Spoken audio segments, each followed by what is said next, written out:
அம்மா ஃபோட்டோ கொஞ்சம் உறுத்துற மாதிரி வெளியிலலாம் தப்பாக பேசுகிறாங்க. எங்களுக்கு ஒன்றும் இல்லை, வெளியில் கிண்டல் பண்ணுறாங்க.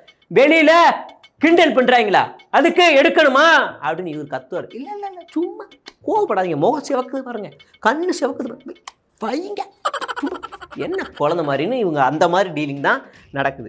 கேள்வி வருது, அம்மா ஃபோட்டோவை நீங்கள் இன்னும் வச்சுருக்கீங்களே, அது எப்படி, அது என்ன அப்படின்னா, அதுக்கு அவர் பதில், அவர் 52 வருஷம் அந்த கட்சியில் இருந்தார்ல, அதனால அவர் அந்த ஃபோட்டோவை அவர் வச்சுக்கலாம், அது அவருடைய தனிப்பட்ட விருப்பம். என்னங்கடா இது, என்னங்க இது தனிப்பட்ட விருப்பம்? நம்ம பலடுவோம். காந்தியை சுட்டு கொன்ற கோட்சே தான் என்னுடைய ரோல் மாடல். பிறந்ததுலேருந்து நான் ஆர்எஸ்எஸ் உடைய பயிற்சி பள்ளியில் தான் படித்தேன், அங்கே தான் வளர்ந்தேன், அங்கேயே தான் இருக்கேன். அங்கேருந்து நான் இப்போ வரேன். ஆனால் அவர் மாதிரி ஒரு தேசத்தை உருவாக்கணும் அப்படின்னு தான் என்னோடய ஆசை. அதை நான் விஜய் கண்ணில் பார்க்குறேன். விஜய் நினச்சா இந்திராஷ்டிரமாக மாற்றிடுவார். அதனால் நான் அவரை பார்க்குறேன். கொஞ்ச நாளாக அவர் பாஜக வெடிக்கல, இருந்தாலும் நான் இப்படி வரேன், கோட்சே ஃபோட்டோ மட்டும் நான் வச்சுக்கிறேன் அப்படின்னு வந்தால் நீங்கள் ஏற்றுக்குவீங்களா? அப்போ சரி, நீங்கள் அவ்வளோதான் பேச வேணாம். நான் மோடி தான் என்னுடைய ரோல் மாடல்.